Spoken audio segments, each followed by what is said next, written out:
All right, this is the Pro Wrestling Illustrated podcast. I'm your host, PWI senior writer Al Castle, joined as always by my co-host Brian Solomon. How's it going, Brian?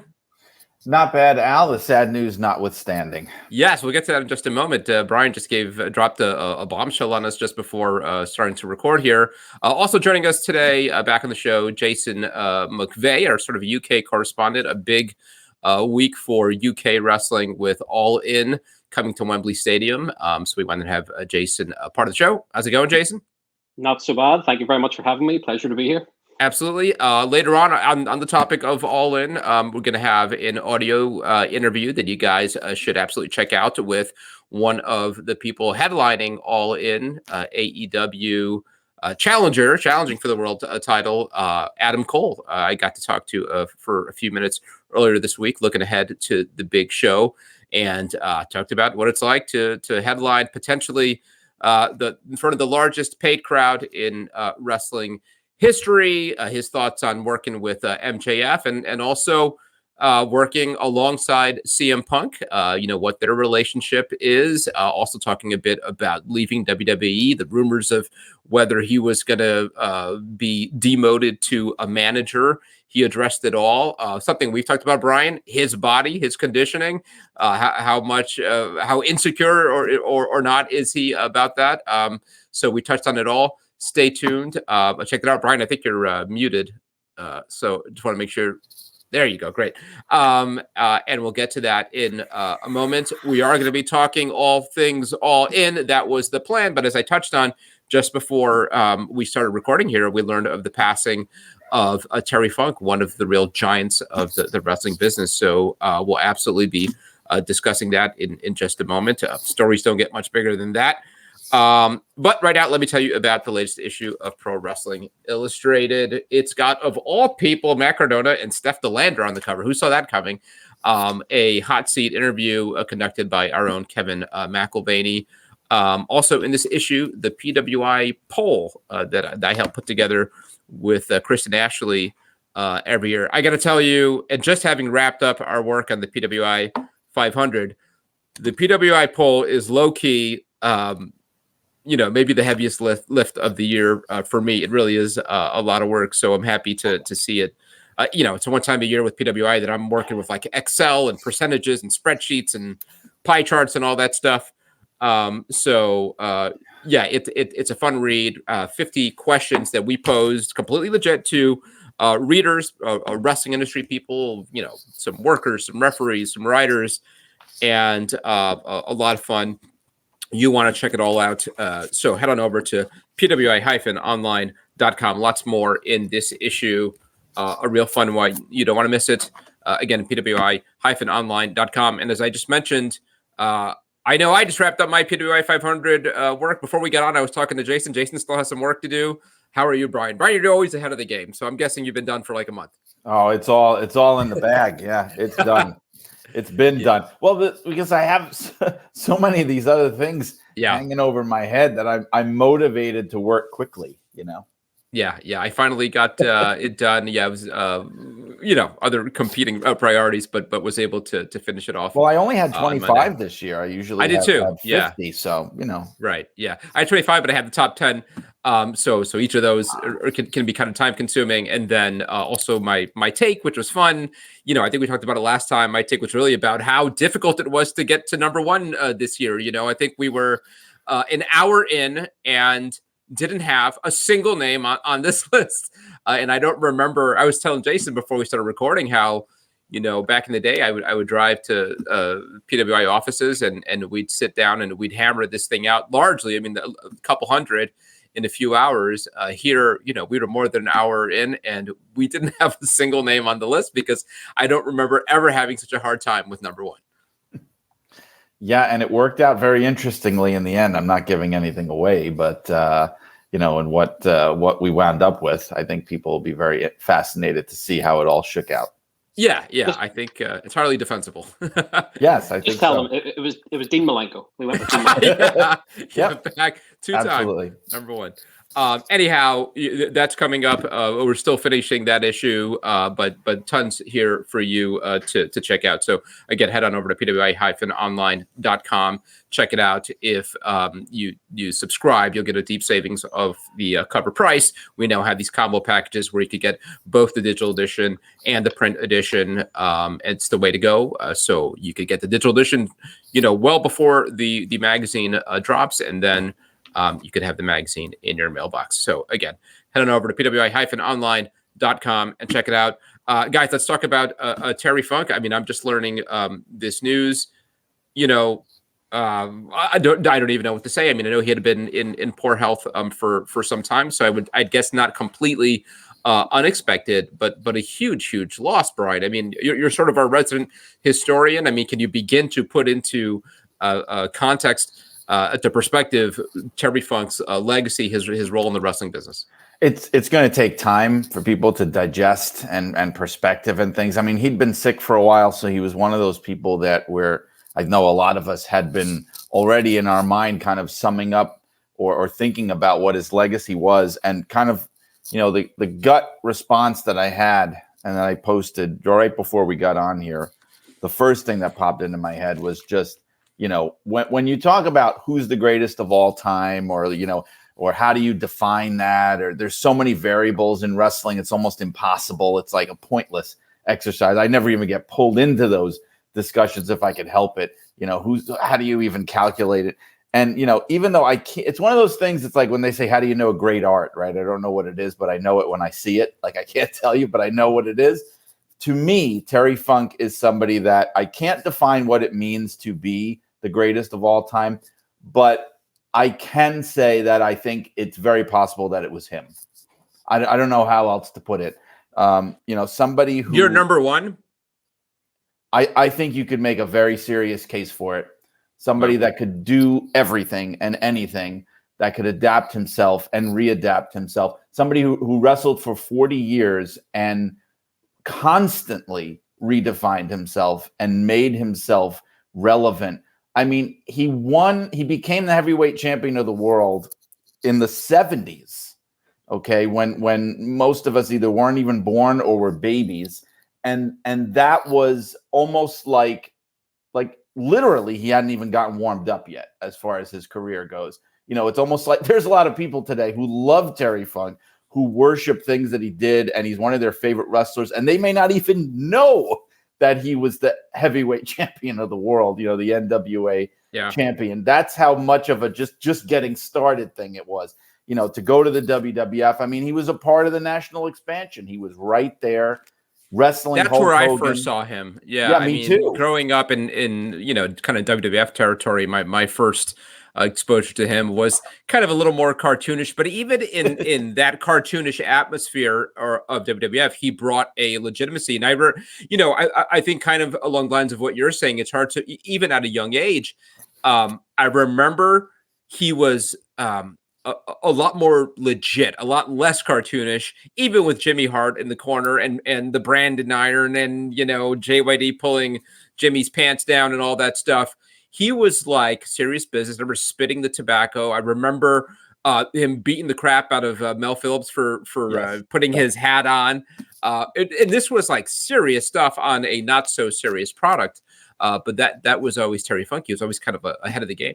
And I know he didn't last there long because of that, because he wasn't the biggest fan of what wrestling was becoming, but again, it's to his credit that he always found a way to try to fit in. And you got him, he's wrestling Hulk Hogan, right, in the mid 80s for the WWF world title. And a couple of years later, now he's wrestling Ric Flair for the NWA, the WCW world title, inserting himself there again, just when you think his career is done by that point. What a laughable thought. It's 1989, and he always, when I say possible greatest of all time there, I'm talking about as a performer, whatever it means to be a great wrestling performer.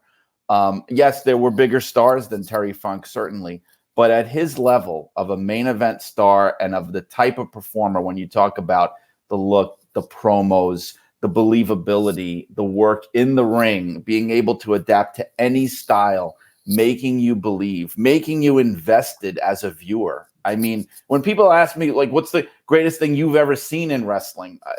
My opinion may vary from day to day, but a lot of times my answer of the best thing I've ever seen in wrestling is the empty arena match between between Terry Funk and Jerry Lawler in the Mid-South Coliseum. I saw that when I was a teenager after the fact, but in the tape trading days.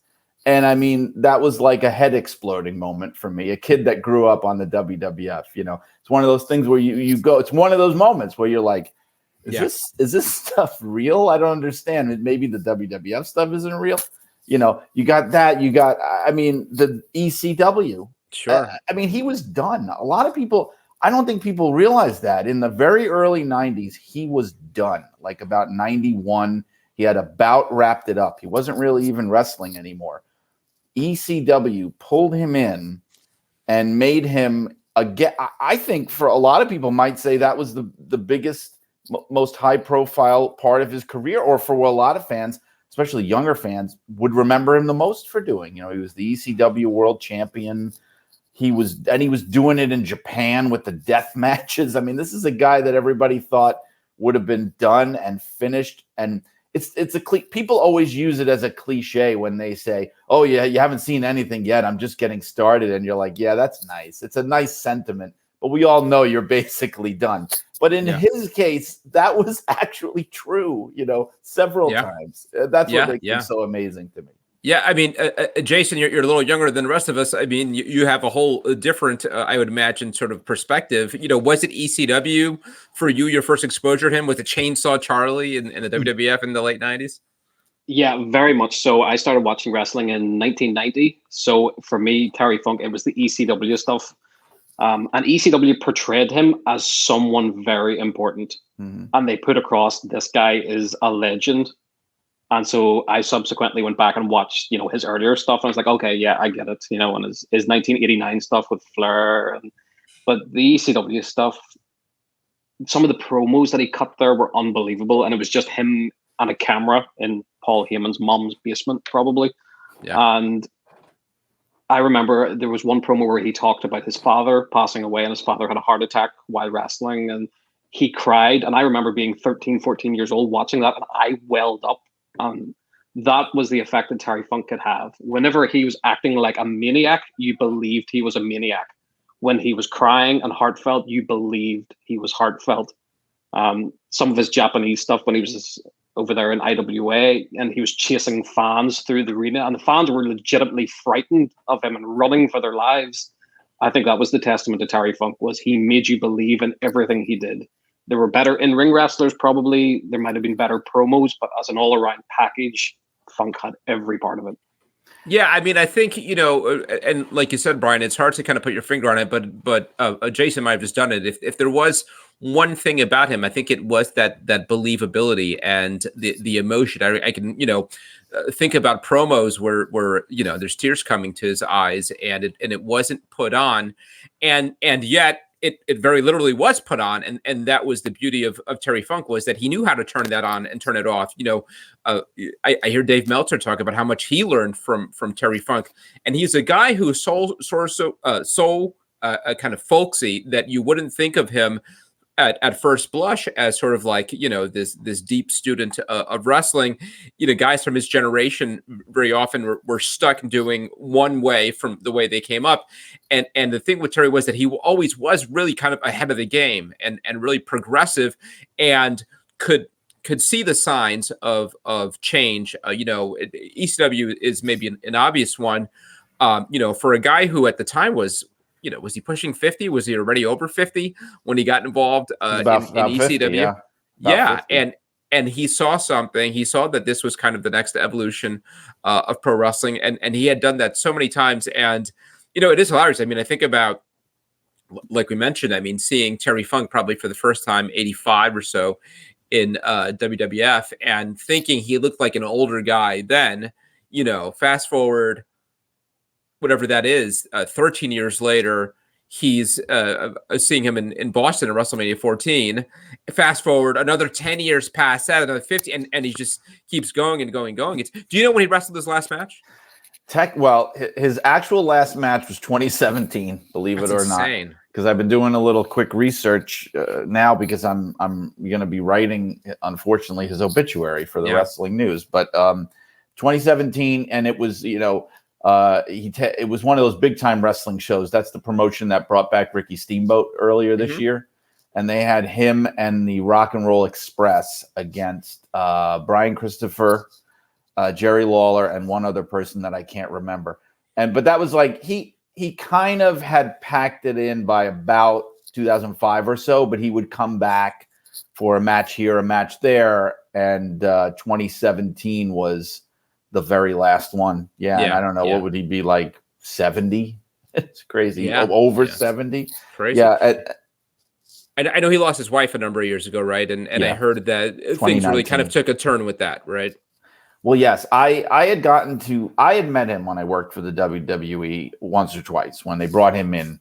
He wasn't really, they brought him in every now and then for things. But I had gotten to know him pretty decently in the last 3 years, partly because of the Sheik book, because he was probably the biggest name person that I was able to interview for that book. Somebody that went head to head with the Sheik, that was a peer, that was a major star, that was still with us. And I remember the first time I spoke to him, and that's how he, when we were talking about the Stanley Weston Award, I believe it was 2021, that was a no-brainer for me. And that's why I suggested it. I said, there's literally nobody drawing breath on this planet right now that hasn't been given this award that deserves it more than Terry Funk, for sure. Yeah. But, the first time I spoke to him for the book, I called him in early 2020. And, it wasn't really public knowledge at the time, his health struggles. His wife had passed the year before. And I could tell immediately it was a little bit jarring because I hadn't spoken to him in 15 years maybe. And he sounded like a very old man. And he's one of those people that you never think is going to get old. And he sounded older than he was. And you could sort of tell that the years had caught up to him. He was in his 70s, but he sounded like he was in his 90s. The years had caught up with him, and his memory, even then, you can tell was kind of going. And there were things that he remembered that were remarkable. He would tell me stories about being, when he was a kid watching his dad wrestle, but then he would come back and tell the same story again 2 minutes later, that kind of thing. So I kind of knew that his health was slipping, and he was also extremely depressed. His wife died in 2019, and I think that's kind of when his problems started. It's one of those things, like if we've known people in our lives and family and friends, you see that happen when there's something that they're holding on to that goes, like a spouse or a child or something, and then that's kind of when their mind starts to go and they sort of lose the grip.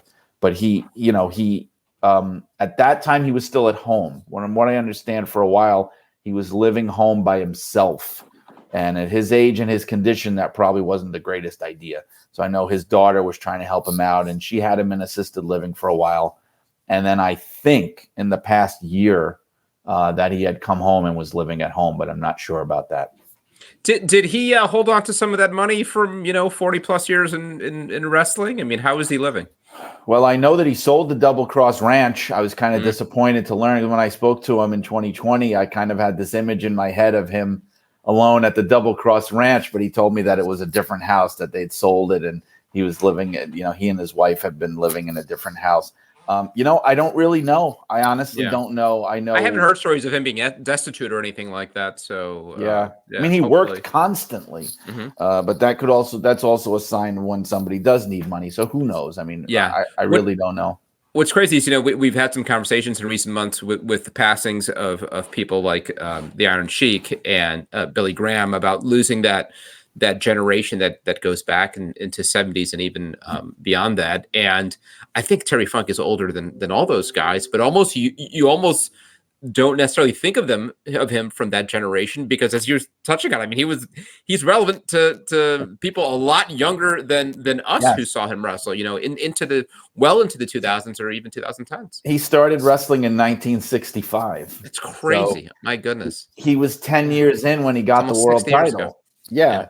and that was just, like I said, literally just getting started, And Yeah. he's the younger brother. I mean, Dory's still Right. with us. I think Dory started a year or 2 or 3 before that. But yeah. Yeah, incredible. Yeah, I mean, look, we could do a whole show just talking about Terry Funk. Just a huge loss. Jason, what would you expect out of WWE? Do you think of? I mean, a graphic at the very least. I mean, you always wonder, like, what gets to the point of like a 10-bell salute sort of thing, and the reality is, for a much younger generation, he probably doesn't mean as much as he does to fans our age or older.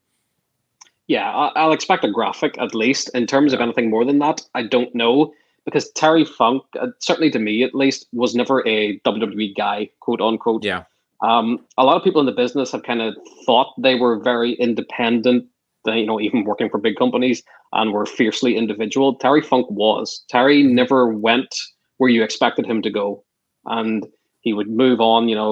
He didn't go with a wind blow. It was just what suited him at that time. And I think that's probably what caused his longevity in the business. He went wherever and kept himself relevant everywhere and kept himself up to date with it. So never a WWE guy. But I don't think burned a lot of bridges, right? I mean, like, not a WWE guy, but as far as I knew, always welcome, in WWE. And he was kind of guy who you would see drop in from time to time. They gave him the Hall of Fame induction years ago. I think I was there for that. That was in 2009 in Houston. I mean, you'd see him over the years. So I think considered a part of the family over there. And part of it was that he had his family had their own wrestling promotion, right, that he had come up in. And so he was kind of tied to that in the 60s and 70s when he was world champion and everything. He very much was like homesteading.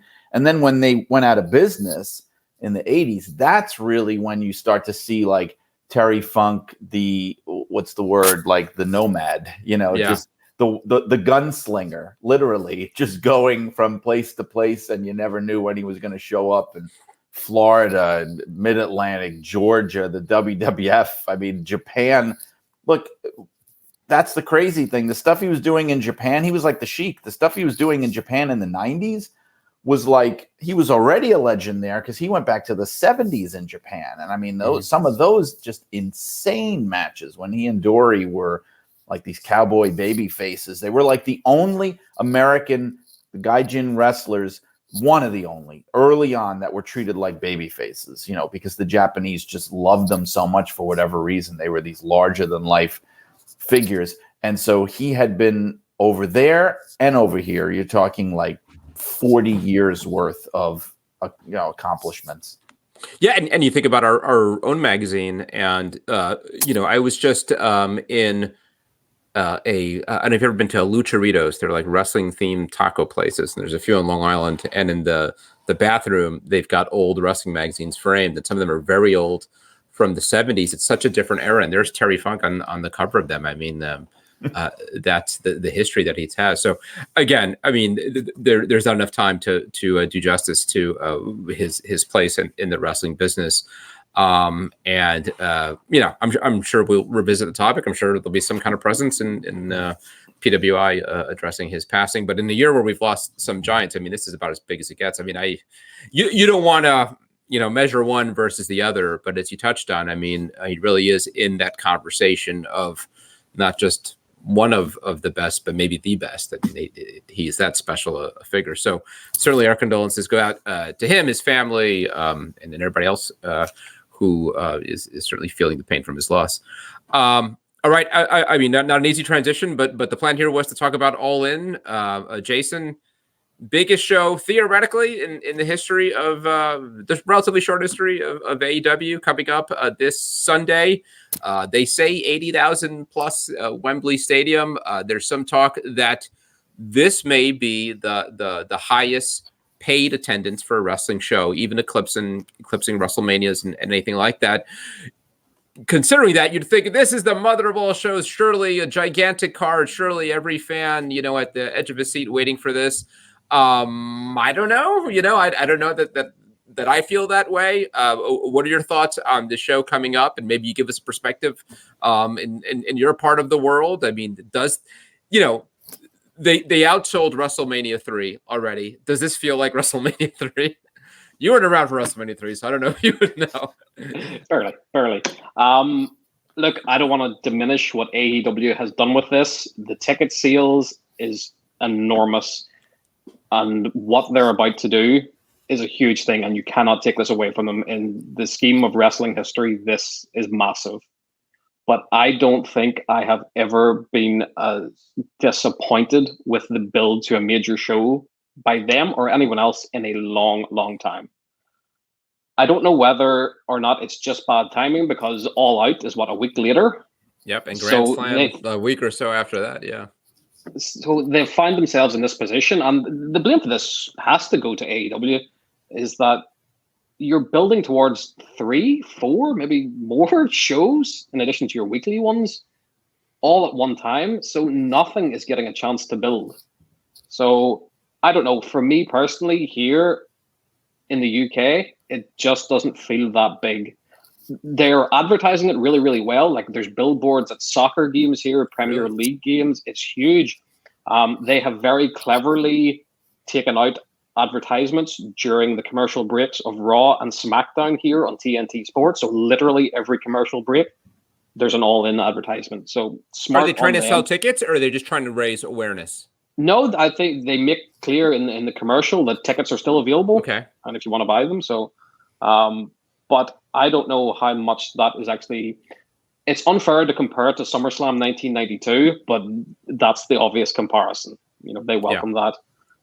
It felt like, at the time, I was a small kid at the time, but it felt like SummerSlam 1992 was a cultural thing in the UK. It was huge. It coincided with a massive boom period here for the WWF in the UK. It doesn't feel like that with this. It feels like AEW are putting on a show here, happens to be in the biggest stadium in the UK in terms of wrestling. It's leaving me a wee bit disappointed. Yeah, and I asked Adam Cole this in an interview that you could hear in just a few minutes, kind of reconciling the two, this gigantic historic gate in Wembley Stadium. And yet here stateside, this has become like a thing on social media, people sharing photos of AEW shows that are half emptied or more than half emptied. So it's like, well, are they a hot product? Are they not a hot product? I mean, how, is it, Jason, how much of it is the novelty of there being a big show in Wembley Stadium? No, a huge part of it. Absolutely a huge part of it. And I think whenever this was first announced, I saw on my social media feed, certainly people started just pitching all of these different wrestlers that they wanted to see at this show.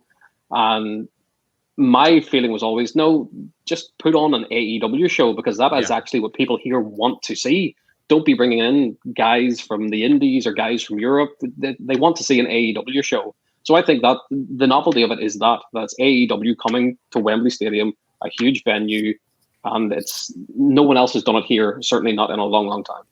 Tony Khan's been out there saying that right now AEW is the number one wrestling company in the UK. I mean, I don't know how you measure that, and maybe they have some metrics to point to that, but do you feel like that's the case? I personally don't. Now, in terms of the metrics, the weekly television shows for AEW are available for free in the UK. You don't have to pay to watch them. Whereas with WWE, you have to pay a subscription to have TNT Sports here to watch WWE. So in terms of viewer reach, AEW may be bigger than that. But in terms of the casual fan, if I walk down the street here and I say, do you know what AEW is? They're not likely to say yes. Yeah. Do you know what WWE is? Yeah, I know what that is. Yeah. Brian, I mean, we've speculated now for a number of weeks or months, what this was going to look like. And when news first dropped of Wembley Stadium, maybe thinking sort of like WWE WrestleMania mode, like, all right, well, what's the biggest match that they can put on? And that's sort of what you think about when a WrestleMania is coming up, is what is the biggest thing, who's the A side and who's the B side. And there was, on my part, some expectation that they weren't going to do that they were just going to put on sort of an AEW show.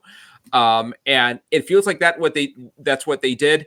And even less than that, I mean, this is where it gets really sort of weird. It's like, not only, are they headlining with a match that, there is anticipation for it. And it's a program that's working pretty well on TV, Adam Cole and MJF.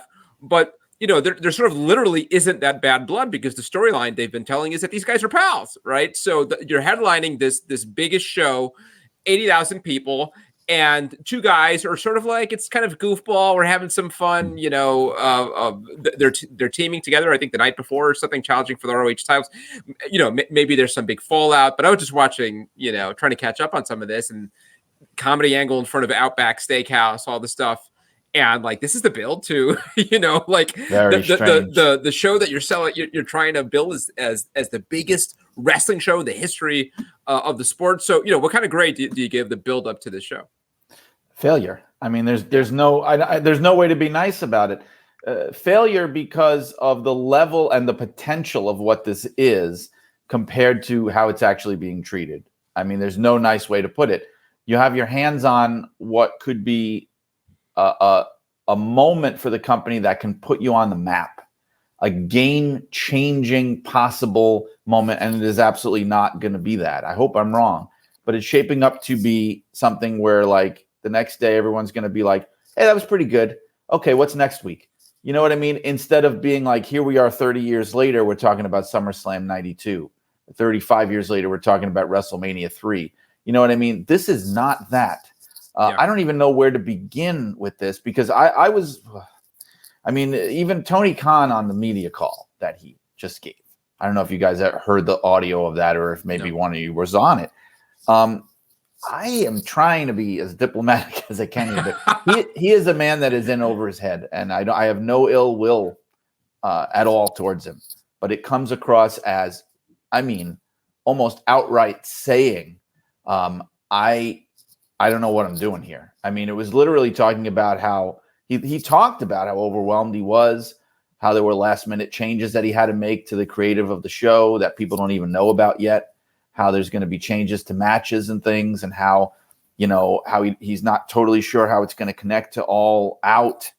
It was not a very confidence boosting kind of like boilerplate company, press conference. It really sounded like this is somebody who is drowning in this, and it's showing in what we're getting here. I mean, you mentioned MJF and Cole. Look, AEW has got, unless they just want to stay within the 800,000 people that watch every week and will watch if they had a test pattern on, they need to break away from this idea of this is a great match on paper. Yeah. Fans need way more than that. Yes, MJF and Adam Cole, I was going to say Michael Cole, is a great match on paper. It's a great match when you look at the two guys. Yeah, they're both great. Yeah. Oh, that could be great. But you have to make people interested beyond that. And this is not doing that. This is a mid-card angle that they're doing. This is like a funny comedy relief mid-carder type of program that's sort of like, that is, a segment that's buried in a Dynamite or a Raw or something. And they're making it the main event of one of the biggest shows of all time, with again, maybe I'm wrong, a heel turn that maybe you could see 1,000 miles away, if that's the way they're going with this. It almost feels like today I had something dawn on me, and tell me what you think of this. We're talking SummerSlam 92, Wembley Stadium, right? They're thinking, they're thinking of that. What was the main event of that? You had two guys who were face versus face. Do they really get along? Maybe, maybe not. You have people that are fans of one guy, people that are fans of the other guy. Are you talking Bulldog and Brett, or Warrior and Savage? Warrior Savage was not the main event. Bulldog it was here. It was stateside. That was. Now get a hold of yourself. Bret Hart versus the British Bulldog was the main event.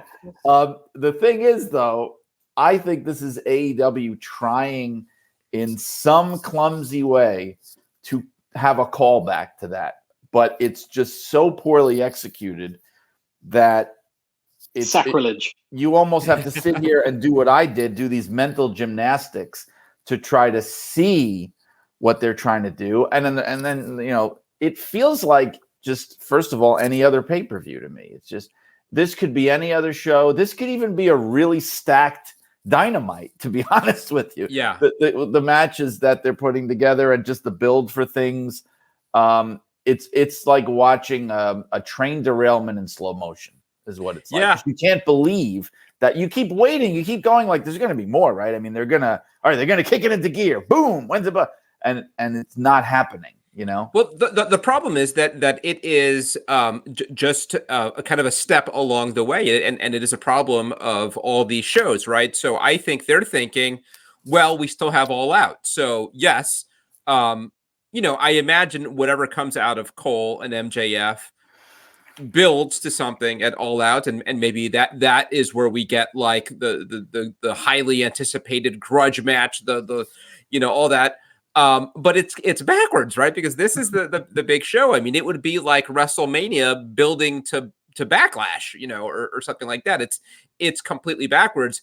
I'm sure, and this was my concern with this show all along, is that they're going to go into it with the thought of, we're going to have a bunch of great matches, and then so the show will be a success because the matches are going to be really good. We're going to have a bunch of 5-star matches, and I don't doubt that they will. I mean, if you look at the lineup in terms of what they can deliver, you're going to have a bunch of great matches. But even if you do, and look, this is not this is my, well, I don't know if it's my opinion, but it is completely subjective. You can look at this already as a failure in that the anticipation isn't there, right? For these matches, you think about WrestleMania and I think about the mood in LA early this year and the excitement of this is going to be it. Cody's going to dethrone Roman and what a big match feel it had. And that's the case most WrestleManias. I don't think, or maybe a better example is Hogan and Andre. And I think we were just talking about this in the last podcast. People, did it matter that wasn't a 5-star match? I mean, that was the biggest match in wrestling, and the whole world was waiting for it. And if the thought here is, the storyline between Adam and MJF is secondary, they're going to have a great match in the ring. I guess it is a one way of approaching this. I don't know that it's the right way. Jason, in terms of that, can you talk about have they already failed in that big show feeling?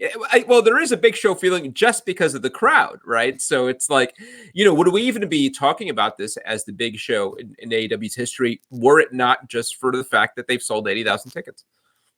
Well, if this show was in an armory in Louisville, would this have the same impact in any kind of way? Does this card feel any differently than your run-of-the-mill AEW pay-per-view? No, and in fact, your run-of-the-mill AEW pay-per-view is probably better than the card for this show. You're right. I think they historically have done a much better job of promoting, because you do see it coming for months and months, and that's one of the pros of them doing the quarterly pay-per-views is that they have a long time to build it. But I don't know that I even would have seen a few weeks ago, like, oh, really? That's going to be the main event, Cole and MJF? Yeah, especially when you, sorry. No, Dave. Go ahead, Brian. Go ahead. No, I was going to say, when you think, and I know people fall into the trap of fantasy booking, and you always get people that say, well, don't criticize this because it's not what you would have done, right? You can't fall into that trap. But there was so many possibilities here that, and again, I guess politics or getting people to play nice and all that, but you could have had Punk and Omega. You could have had Omega, even if they couldn't get along, Omega, Danielson too. I mean, I feel like this isn't rocket science. And that's the connection where you can actually, because AEW, one of their weakest points is this sense of like continuity, like things matter and they last. Here you have people remember that Grand Slam match. I was there, the 30-minute draw, Danielson coming in, Omega. That was big match feel. That felt like a WrestleMania. Mm-hmm. Now you do the return match. I mean, there's so many things. The one match where I feel like, okay, this was the move is FDR Young Bucks. Okay. Yes. And then maybe that closes the show.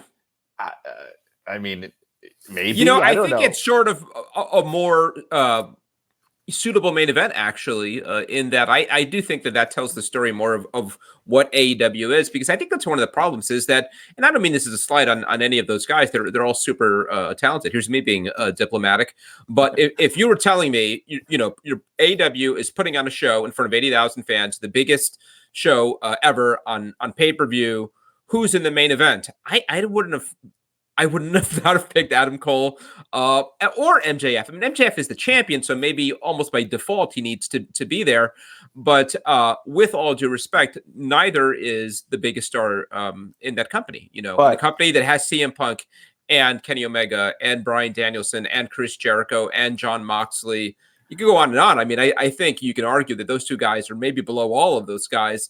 Again, MJF having the title, maybe not. But I guess they're trying to elevate Cole, and Cole's a super talent, but I don't know. Well, because it's wrestling, though, you can make people care, right? And that should be your job, to make it important, make people care. And I think they could have, because look, here's a couple of great examples with the shows that we're connecting to this show. SummerSlam 92. For those that remember, I don't know if Al, I don't know if you remember this from the time. That was the first WWF pay-per-view without Hulk Hogan. That Right. was the first time that they had to go out there on a limb without Hogan ending the show, doing the thing. I mean, they knew they had to do something else. And they took two guys. And now, Al, you have me thinking this Mandela effect here. I mean, Bret Hart and Davey Boy Smith went on last. Am I They wrong? did. Yes. Okay, But they closed the show. But in the United States, the main event very much was promoted as the Ultimate Warrior and Randy Savage. But the way they drew that crowd, and again, Yes, I think maybe it was I'm completely wrong. different The way they in drew UK. it there, they built it around two guys who were mid-carders wrestling at the time. Wrestling for, right? Bret hadn't even won the world title once yet, right? No. Wrestling for a mid-card title, and they made it into the biggest thing ever, and they made you care. And especially in the case of Bret Hart, they made those guys careers. Like that was like a launching point. Or look at WrestleMania 3. We talked about how Hogan and Andre, not the greatest match of all time. Okay, great. It's not a 5-star classic, whatever. It's the personalities, it's the hugeness of the moment and the stars. But on that same show, you had a match that you could say is an all-time classics, work rate, whatever, 5-star. Randy Savage, Ricky Steamboat. And yet, even that match had a compelling storyline that fans still remember to this day, that made little kids want to see the match beyond just, these guys are great workers, it's going to be a great match. Yes, but they made you care even about that match. It was, maybe the second most, I guess, compelling storyline on the show. I'm trying to remember everything. Piper and Adonis was a big deal. Piper and too. Adonis Yeah. was a huge one, yes. Yeah. So, I mean, like, that's what's not being done here. It's not even so much the matches. It's really not. It's the creative behind it and the build and making it feel special and building it. You need a good 6-7 weeks at least for a show like this to get people like frothing at the mouth for the show. They have not done this. Yeah. Well, Jason, are we being, I'm sorry, let me ask you this and feel free to take it where you want. Are we being too hard on Adam Cole and MJF in as much as, by all accounts, they're doing strong numbers. Those angles are doing strong. People, AEW fans like it. I mean, it's entertaining. But by all accounts, their storyline is working. Yeah, I think everything I've heard and read is that the storyline is over. I've been enjoying it, as silly as it is at times. It is enjoyable.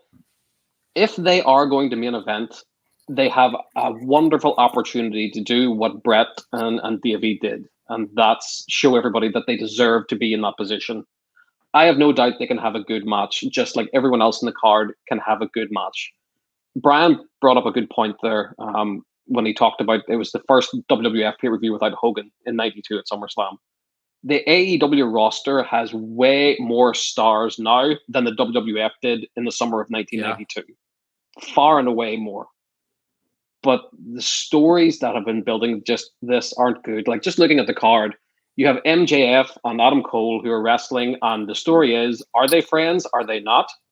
The Chris Jericho Will Ospreay match is based off of, is Chris Jericho and Don Callis, are they friends? Are they not? Saraya and Toni Storm are in a women's 4-way match. Are they going to be friends? Are they not? You know, it's lazy.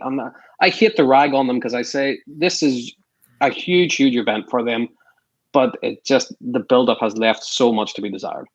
Yeah. The other match, look, the reality is, and I feel like we could almost say this objectively. CM Punk is the biggest star in AEW. Yes. He's wrestling Samoa Joe. That could be really great, right? I mean, but it does feel like, these things happen at the same time. The announcement of the Wembley show and Punk coming back, and so obviously, I think most people concluded, well, you got to have Punk in the main event of the biggest show, and then as you touched on, you had this natural storyline with the Heat with the Elite. I can accept that, business just got in the way, and they would love to do it, and it just couldn't be worked out. But is this a good spot, a worthy spot for a guy like Punk on this card? I'll ask either of you. Jason, what do you think? What else is there to do? I think that's the thing. That's the problem with him, like not playing well with everybody. It's like, well, who can you put Punk with? You run out of people after a while. It's right.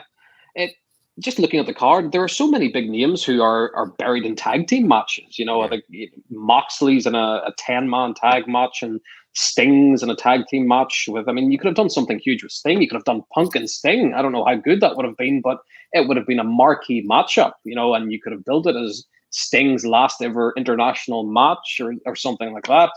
Punk and Joe will be good because Punk and Joe have always been good, but they were good 15 years ago. Is it a big match now? Probably not as much as it might have been, but I don't know. I don't know what else you could have done. I also think we're at a point now, and it's like we take for granted some of these things now without even stopping to think about it. But it's like, I think this is like become the crucify Tony Khan hour, and I'm sorry for this, but I feel like if you had a stronger leadership, look, no one is going to walk into Vince McMahon's office or even Triple H's office and say, okay, we've got this potential to do this. We got this huge show. We got the no-brainer kind of main event here.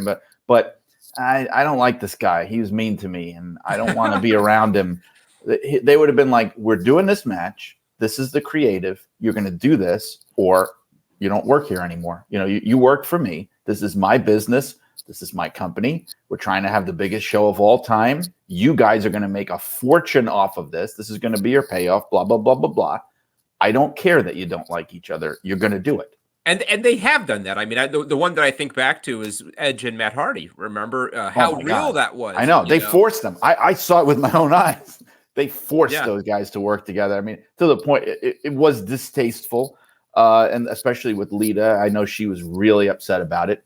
And that's an extreme example. See what I did there? Extreme. That was an extreme example where they'll do, as they say, what's best for business. I'm not saying that Tony Khan needs to become Vince McMahon and become this amoral kind of cutthroat person, but I think we cut them way too much slack. The idea that we're sitting there going like, oh man, they had these matches that would have been so much bigger and better, but the guys don't like each other, so they just put them in other matches. Like what? We let them off the hook for something here that I think is just just insane. It's like Bizarro World. And beyond that, I mean, there are stories now that things aren't so bad anymore. That they are coexisting, and there was this thing about a Punk apologizing for Adam Page for some shots he took at him. So it does seem like there's some progress being made. But yeah, you'd think this is all to say. And easy for me to say outside looking in, but I do think that if given the old college try, they could have done something with that. And I agree. I think what it would have taken was real leadership, and not in the 11th hour, but months ago. Once you knew Wembley was on the table, getting everybody in the room and saying, "Look, how do we? This is too big a deal to let go. How do we figure this out?" Right. Even I'm saying you don't need to become Vince McMahon, if you don't need to become that kind of person, but even like a strong football coach who knows what he wants out of his team, right? And who says, listen, all right, you don't like him, I don't care. We're going out there. We're going to put on the best show possible. We're going to make the other guys look bad. They did this. Well, we're going to do this. They drew this crowd. We're all on the same team. We're going to put it all aside. We're going to get out there and we're going to do what we need to do. Like, they need somebody like that. Yeah, I do go back, Jason, again and again to so much of this problem, and it's a problem that I don't even think needs to be there, but it is the fact that you've got All Out or whatever it is a week or so later, and I don't know, I just don't know why they did this. I mean, I don't know why this just couldn't have been All Out, and then you would have a clear focus on the one show and not worry about having to hold some stuff back because you got another show to sell a week later. I mean, imagine how different this show would have been if it was the destination. Yeah, whenever the word of this show first started rumbling out there, I thought, okay, cool, this is a regular AEW pay-per-view that's going to be in London. This is huge. And then it was going to be All In, and All Out was going to be a week later in Chicago, I think it is. And it's like, what? Yeah. To me, the whole thing strikes me like, someone who's never booked a show in his life or run an arena, but surely the thing to do is you have a show that needs a stadium. AEW seemed to have a stadium that needed a show. Yeah. And they haven't got the show as far as I can see. Yeah, well said. And you don't get a second chance to make a first impression, and that is the concern, that they go out there and look, I mean, it's going to be a beautiful Sunday afternoon our time here in the summer, one of the last weekends of the summer, to get me to stay in on a pretty Sunday in August, on one of the last weekends of the summer. You got to give me something big. This is all to say, I don't think I'm watching this thing live. And if you told me that the show with the biggest live attendance in wrestling history, I could pass and watch it on tape delay later, I mean, impossible. But honestly, I'm excited to see what it's going to look like. I'm excited to see how they deliver on this match. I don't doubt that we're going to have a bunch of great matches out there, but if I'm being honest, they have not done enough to get me excited about the card, and I think that goes for a lot of other people. Stay tuned for my Adam Cole interview. We've done a great job here promoting show. He's never coming on again. The end. I am trying to be diplomatic and different folks, and obviously none of this a reflection on any of these guys who, including Adam Cole, who I think is a super talent. I think got a raw deal for many years in WWE, and I think very much belongs in the main event scene of a company like AEW. And if we have some criticism, it's maybe that, a disservice is being done to him and to some of his coworkers, in that I don't know that Tony Khan put his best foot forward in promoting this show. We don't want to take too much time, but as we're approaching the hour mark here, it's the first time we've talked since SummerSlam. And for once, WWE is not probably the top thing in the news, but there is a fair amount of fallout from SummerSlam. Bloodline story keeps on moving through. Now we've got the Usos a split. Jey Uso ostensibly out of WWE. We'll see how long that lasts. Brian, just what's your take on the latest episode in the Bloodline saga? I gotta say, I've heard more people say, kind of approach it with a meh kind of a review than all the chapters that came before it. Some people going as far as saying, Jimmy turning on Jey was the jump the shark moment of this whole thing. I wouldn't go that far. I think everybody continues to play their part really, really well. And I think the reality is, when you have a storyline that is going on, 3+ years, you're going to have peaks and valleys. I think that if it hasn't jumped the shark, the Bloodline, I think that Fonzie is putting on his jet skis. Like, he's fastening them on. They're getting it ready. The shark has been corralled. They're prepared. No, because I think we're getting into like Wolfpack black and white territory now of this. When we look back on it, especially, and again, and I'm going to be the I told you so guy, with everything that happens and everything that passes, they should have pulled the trigger with Cody at Mania. And my opinion never changes on that, because for many reasons now, I feel like It contributes to Roman's story of his world falling apart. Why does he need to be the world champion now? Why? He's not even defending it.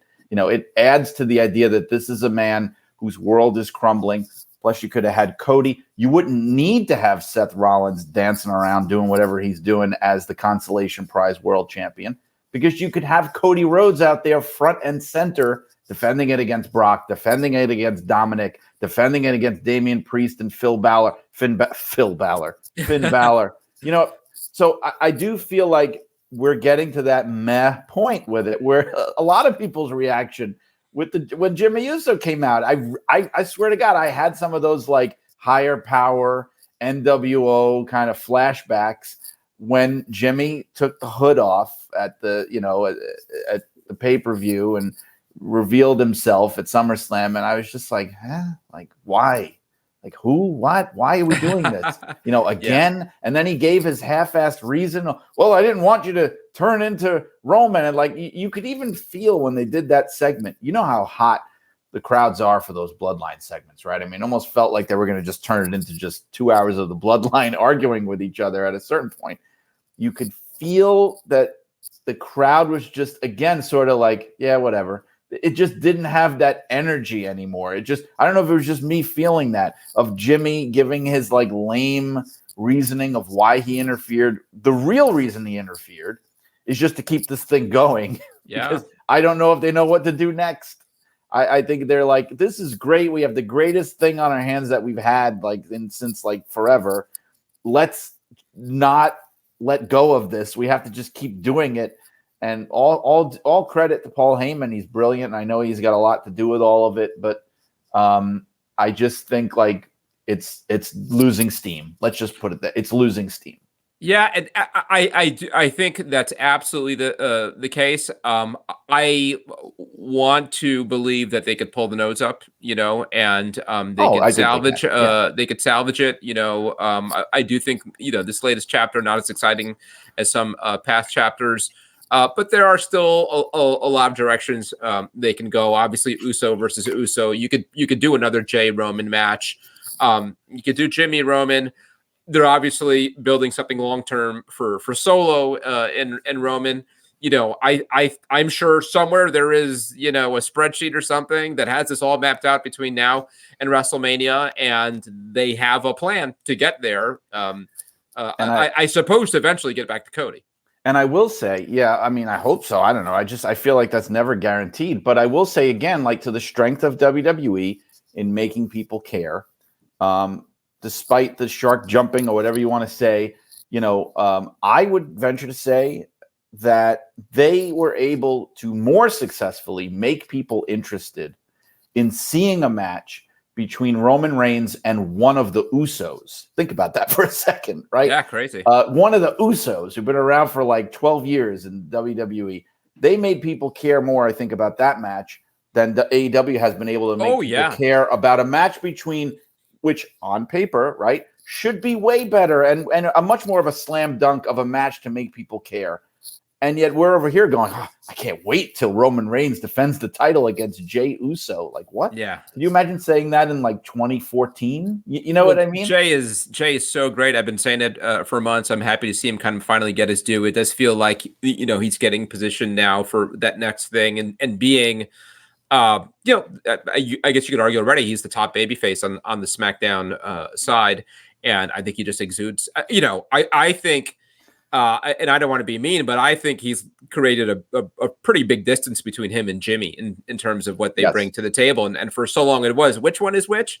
And some of it's conditioning, and Jay looks great. I think Jimmy less so, when you start wrestling with your shirt on all the time, I think it's telling it. And Jay, they put out like a vlog leading up to SummerSlam, which is really cool. And you saw Jay at home with like his kid, and his kid picks Uncle Joe to beat Jay, and he's just likable. And I think Jay is just the whole package. Jason, switching to one thing, WWE. So as far as that other world title, Seth, we now know his next challenger kind of took me out of, came out of the blue with Nakamura.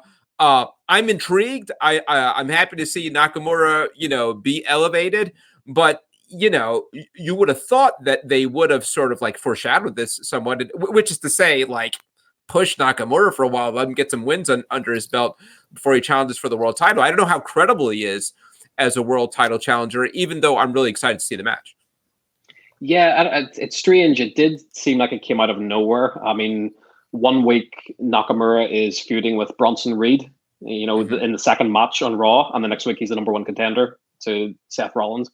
I don't know. It seems like with that title, they're trying to get to WrestleMania, whatever the plans may be for that. And I have a suspicion it may be Gunther, but it seems like they're trying to kill time between now and then. And so it could be this challenger of the month. And just like the reason for Jimmy turning on Jey Uso was a little flimsy, on Raw this week, they revealed that Nakamura he whispered to Seth Rollins, "I know about your bad back." And that's the reason that we should believe that Nakamura is going to defeat Rollins and stuff. Little strange. I'm all for it. Nakamura is a great talent. I have no doubt that he and Rollins can have a great match, but not sure Nakamura is going to win that one. This is the closest thing to sort of a WWE off season as there is when you get into September, October, and Brian, we've talked about this. The comparison that I always think of is the Patriot. Remember Patriot and Bret Hart, and there was like that run where like he challenged. I think he was Bret Hart's opponent for 2 pay-per-views. One was a tag match, and another one. And this one, when Bret was the world champion, and it was like, really, the Patriot, and it kind of worked, and it was fine, and it was. I think it was like September, October. So WrestleMania kind of like carries right through SummerSlam. Kind of, you have like this thread, and then SummerSlam is where you kind of a reboot, and I think that's sort of what we're seeing. That's why it's not super clear what Roman's doing, and Seth is working with Nakamura, who Jason talked about. It was clearly a mid-carder a week before. I don't hate it though, and I think for a guy like Seth, where you are trying to not just build him as a world champion, but build this title that only has a few months history, I don't think it's a bad thing to let him kind of rack up the wins against fairly credible challengers who will give him a good match. And that's the one thing that's exciting for me is do we get a motivated Nakamura who came in here with all these expectations now, whatever it is, 5 years ago, and never really met those. And now working with Seth, who's one of the very best in the world. I think they'll go in there with something to prove. Yeah, and I'm glad to see him in the mix for sure. It's definitely interesting because it's ironic. It almost does seem like the kind of thing that AEW does in a way, where it's like, we got 2 guys, they're great workers. Everybody respects them. Everybody knows they always have a great match, and we're going to put them against each other. How's that? You know what I mean? So, I mean, I think they'll be great. I mean, it'll be great. And it's something for Seth to do. It's somebody for him to defend against who's not in the Judgment Day, which would be nice. That kind of thing. It's not as egregious a thing because it's not the main program. It's not, it potentially could help to reestablish Nakamura as a kind of. But he'd have to win, right? I mean, if not necessarily. I think even just being in the mix, it could elevate him back up to being somebody that you think of in your head as someone you can plug into main events, which I don't think he's been considered that for a long time now. And so, I mean, it's not the worst thing in the world. But it's better than what they've been doing. I mean, the one thing I love about the Rollins and him having this title, which I don't even think should exist in the first place, is the fact that he is living up to the hope that people had that he'd be the workhorse. This would be the workhorse world title. We'd see him out there. He's out there on the house shows. He's giving people their money's worth.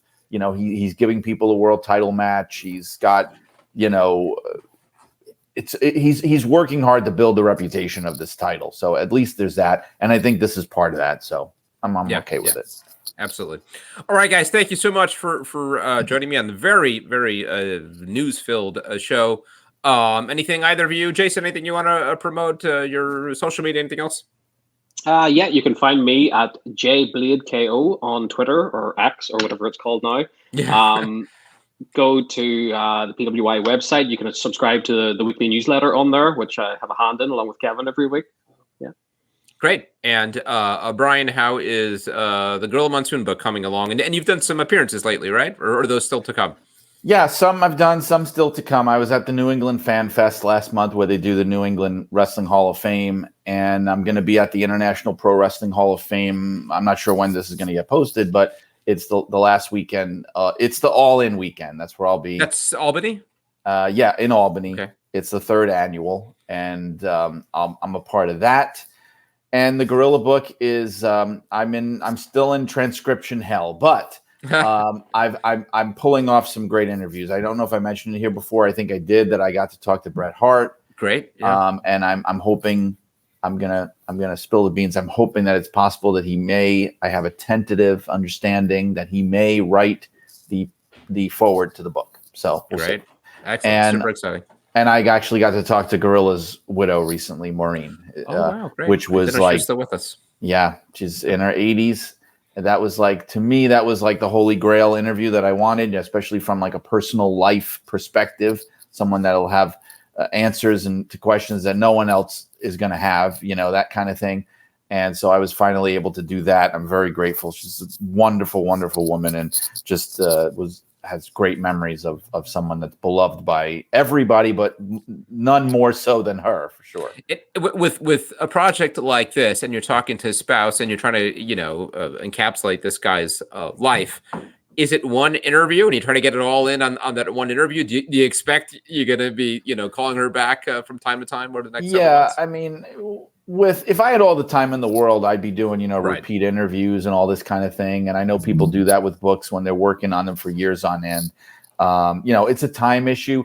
What I typically do is I'll do one big one, like we spoke for a few hours. And then if there's things that come up and things I need answers to or whatever, I can touch base with people. I do that kind of thing. Because honestly, the most important thing for the interviews for me is not so much getting factual information, although I do get that, because you can find that. It's getting perspectives, opinions, getting like really interesting quotes and things. And so I find if you can't get that out of somebody in 1 or 2 hours, then you're not doing a good job. Yeah, you know what absolutely. I mean? Yeah. Well, we're all waiting with a bated breath for that one. That's going to be a lot of fun. Can't wait to see it. And yeah, well, thanks so much. I appreciate it, guys. Hope to do it again. Jason, you in particular, thanks for joining us. We'll get you back on before long. Right now, let's hear from one of the men headlining AEW All In this Sunday, challenging for the World Heavyweight title. It is Adam Cole. Hey, Adam, what's up, buddy? How are you? Hey, good. How are you, man? Good. Thank you for taking the time. Of course. So we got a lot to talk about. Look, the biggest audience in the history of wrestling, I think, outside of North Korea, and there you are in the main event. I mean, what kind of nerves go into that? Oh my God, yeah, it's hard to describe because I haven't been in this situation before. I've wrestled in front of very, very large crowds and wrestled on very, very important shows. I think the largest audience I wrestled in front of, aside from this one, was the Tokyo Dome when I became the 3-time ROH World Champion. But this, to be able to break the paid attendance record is wild. So of course I have a lot of nerves, but also a lot of excitement. I think at this point I've been wrestling for 15 years, so I'm going in with a certain confidence of knowing that I have to do what I've done for over 15 years at this point.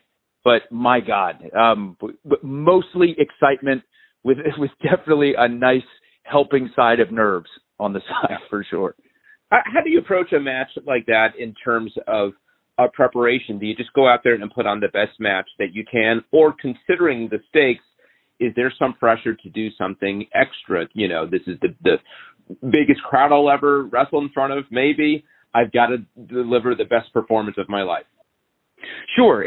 I really do mean this, and I don't mean to make this sound like a generic answer, but I think a lot of other guys would agree with me on this one, is we do treat every single match like we want it to be the best match possible. So actually, it's more trying to put myself into a situation where I do treat this like every other match. Of course, it's not. This is, like, again, the biggest paid attendance in wrestling history as far as this show goes. So of course you want it to be extra special and extra exciting. But as far as the mental preparation goes, you treat it like it's another day at the office. At least that helps me. Otherwise otherwise I'll be a bundle of nerves. So it's exciting. You're in there with our guy, the one place in the world where maybe MJF is a babyface here on Long Island. What has the experience been like working with him? You guys have, it's a different approach to storylines than I think we've seen from AEW. Sort of lighthearted, but it's really connected. Is it a testament to your guys' chemistry with one another? I think that certainly plays a part in it. Yeah, I met MJF years and years ago when he was first starting out. And I really did feel this way, and he could tell you the same. But the first time I saw him, I thought, this guy's going to do really, really well. He was one of those guys that at such a young age, he carried himself really well. He wrestled great. Obviously, he's an incredible talker. So I was really looking forward to the idea of getting to step into the ring with him at some point. And again, now fast forward, and to be involved in this angle has been so much fun. And I think a big reason the chemistry has worked so well is me and him both have a very similar approach and mindset when it comes to pro wrestling. Like one of my favorite things about it is, again, I just love how in pro wrestling you can feel so many different emotions. You can be laughing one minute, you can be crying the next, you can be jumping for joy, you can be furious and angry. And I think a really good pro wrestling show, specifically a pro wrestling angle, has a little bit of all of that. So I'm very, very glad that the fans have latched onto it and are having a good time, because I know we are too. What can AEW take away from this show? I mean, one of the things I'm sure you've seen is that there is this sort of like a disparity, this contradiction between, the biggest paid attendance ever, 80,000 fans in Wembley. And then in social media from time to time, you see these photos of AEW shows here in the U.S. where they're far from full, a lot of empty seats, that kind of thing. People use that to say, look, this is just kind of an anomaly. It is the novelty of a big event in the UK. This doesn't really speak to AEW being a particularly hot product. What is the takeaway? What does it mean for AEW that they were able to fill this stadium? Sure. Well, not only do I think this is a huge win for AEW, I think it's a huge win for pro wrestling. I know lots of times there is this constant battle that goes online between, WWE and AEW lots of times. And I mean this, truth be told, but a lot of guys in AEW, me included, we're excited when WWE does really, really well and something amazing. And I know a lot of guys there are super excited and pumped for us when something goes well. Like, for example, this giant Wembley Stadium show. So to me, aside from the fact that AEW is such a young company and to be able to sell so many tickets, I mean, for a while without a single match announced is absolutely incredible and something that AEW should be very proud of. And to me, it's proof that AEW is here to stay and doing nothing but growing, which is an amazing thing to be a part of.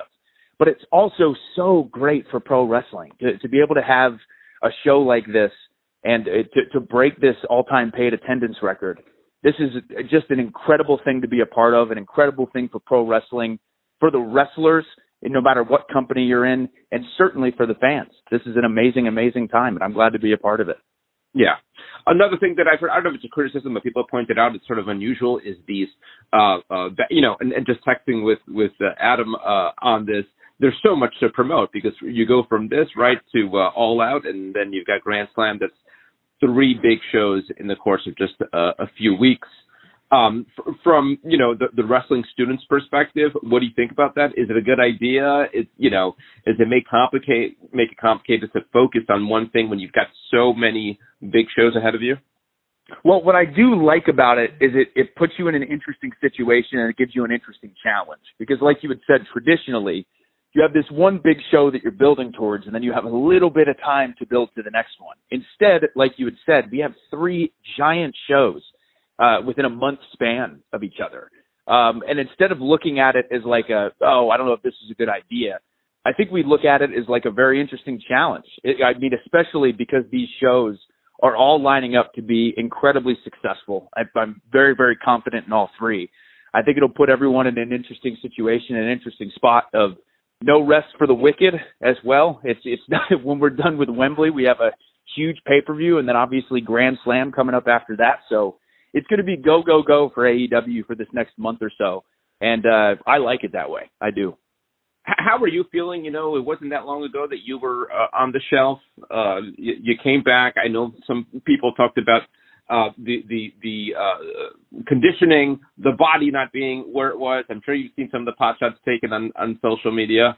Are you feeling 100%, or are you going into some of these shows, biggest match of your career, less than 100%? I actually feel the best I have felt in years. Going into this match, both physically and mentally. Again, it's the best I've felt for a very, very long time. I remember when I first came back and I first got cleared, I was so excited to be able to get back into the ring. And I remember thinking it was going to be like riding a bike. It was like, oh, I'll come back and do this first match and I'll feel like I did years ago. And it actually was very challenging for me, where I was almost frustrated with myself at how difficult a lot of things had become. But then through training and staying on top of everything, again, now I feel like I'm in a situation, whether that be in the gym, in the ring, and then also mentally how I process the pressure and the excitement of being back into a wrestling ring. I feel fantastic. I have never been more ready for such a giant show in my life, and I think everyone will be very impressed. And when you talk about conditioning and size, I mean, that's always been an issue with you. The first time I remember seeing you was the Super 8. Did you win that Super 8? I remember the finals were you and Tommaso, and I was there. Tommaso won that one. Yeah. Yeah. There was the Pro Wrestling Illustrated gang, and we all went out to dinner that night someplace in New Jersey. And I remember you hanging out. And I'm very, far from a big guy. I'm 5'6", and I remember looking and being like, "Oh, this guy's not. He's about my size. He's just a little bit bigger than me. Like, I don't know how far he can make it on this size." So, how much of that challenge has it been? People second guessing you just because of your dimensions, and how good does it feel that you've come this far, headlining the biggest show, paid attendance in history, with these perceived limitations? No, yeah, it feels great. And for me, honest to God, it's something I never even really thought about. It's just something that's always been a part of my life. I remember being in high school and telling people I wanted to be a pro wrestler, and I heard then that I'm not big enough to be a wrestler. And it was just one of those things that I just never even thought of. I had my mind made up. I'm like, nope, I'm going to do this. It's the only thing that I want to do. I'm going to train as hard as I can. I'm going to study as much as I can, and I'm not going to let anything stand in my way. And there has been that continued perception from some people, which here's the thing too. They are so right in that they can feel how they want to feel. Like there's no part of me that's upset when someone says, he's too small to be a wrestler. Like everyone is entitled to their opinion and they can feel how they want to feel. But at the same time, I am going to pursue my dream and pursue my goal and get as far as I can, regardless of what people think. So, yeah, that's just part of the gig. Do you think in a way it's been a blessing in that, has it created sort of a chip on your shoulder that's forced you to work harder? I don't know if it's created a chip on my shoulder, but what it has done, it's made me very aware that I have to make sure that I am as good as humanly possible at everything that I can be. Like it was a big reason I studied promos so much. I'm like, I don't know how far I'm going to be able to make it if I'm just a good wrestler. I want to also be able to be a good talker. I want to be able to have good in-ring psychology. It forced me to be in a situation where I really had to hyper focus on the art of what we do. So I'm thankful for it. I'm definitely thankful for it, but there's seriously not a bitter bone or a chip on my shoulder at all. I've had an absolutely amazing career that I'm very, very thankful for, and I'm not even close to being done. Yeah. Can you take me back to that, making that decision to come over to AEW? I remember at the time they were signing a lot of stars, and there was some concern that you could be lost in the shuffle. At the same time, and you could talk about whether this was the case or not. The word in WWE was that, you kind of did what you were going to do in NXT. They didn't see you as a wrestler on the main brand. There was talk of you being a manager, and I imagine that wouldn't have been satisfactory to you. So what was that decision? How much nerves were there in making that jump? Yeah, so in regards to the manager thing, that was something that I had never heard personally.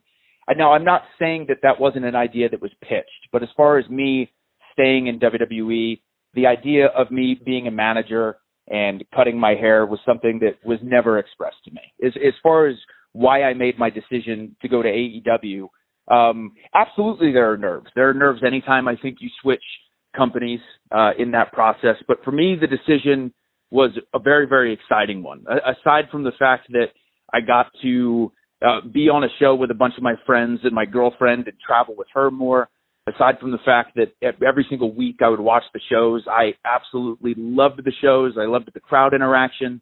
The other thing was I've become incredibly passionate about Twitch streaming. And at the time, WWE was not wanting guys to stream on Twitch. So this was something that, again, has become and it still is very, very important to me. And I wanted to be able to continue doing it. And AEW was more than okay with me continuing to Twitch stream. So there were a bunch of different factors involved, but those are the main ones. If we're talking about AEW, I'd be remiss if I don't bring up CM Punk. I mean, he just draws so much attention, for the better, sometimes for the worse. Can you talk about what, if any, relationship you have with him, and what are your thoughts on him being part of the company? How important is he potentially for the success of AEW? I've had a few interactions with him, and he's always been nothing but kind to me. And yeah, obviously when he first came to AEW, it was a big deal for us and brought a lot of eyes and attention onto the company. So again, AEW has been on this crazy uphill swing for the past few years since I've arrived, and that's pretty cool. Yeah. You talked about some of the big matches you were in the past. I'd like to think I was at some of those, the SummerSlam matches or the weekend matches in Brooklyn, in New Orleans with Johnny. I got to say, my favorite of the bunch was Bridgeport, and it was a little ferry ride for me, but I remember from that trilogy, to me, it's the one that really jumped out, maybe the forgotten one of the bunch. What are your memories of that match? How do you think it stacks up against some of the other works that you had? Yeah, that one with, you're talking about the one with Johnny? Yes. Right. Gargano? Yeah. Actually, so that is, I don't know about him, but as far as bell to bell, I actually think that was my favorite match of the series. I just felt like I loved the story that we told and how we played off of the first one that we had. Again, the energy and the vibe for the 2 out of 3 falls in Brooklyn was absolutely unreal and something that I will never, ever forget. I still to this day get people coming up to me and saying that match either is their favorite or it got them back into pro wrestling, which is so cool. But Bridgeport was such a special night. It was when I won the NXT championship for the first time. My family was there. Britt was there. And again, Johnny was one of my all-time favorite opponents, and I loved wrestling him. And that match itself, to me, again, bell to bell, I think that one was my favorite. Is that, in terms of a series of matches, do you think that's the best work that you've done? And is it the high water mark for you to kind of surpass? I certainly think it's one of the best series of matches that I've had as far as a trilogy goes. I look back on matches I've had with Kyle O'Reilly across multiple promotions that I'm really, really proud of as well. I had a couple series of matches with AJ Styles and Ring of Honor as well that I was really proud of. But I do with as far as it encompassing everything, whether it be the promos, the angles, the matches, that series with Johnny is certainly one of my all-time favorites. And as far as looking forward, I think that I hold that one in a very, very special place in my heart, but I also want every series of matches with certain people to be different. So in some ways, I think I'm going to enjoy a series of matches in different ways more than the one with Johnny. And then in other ways, I'm sure I'll enjoy the one with Johnny more than future ones. So just trying to keep everything different, fresh, and exciting. Yeah, I hear you. I'm excited to see it all, excited to watch all in. Adam, thank you so much. I appreciate you taking the time here, and best of luck. Thank you very much, my friend. Have a good one. You too. Take care.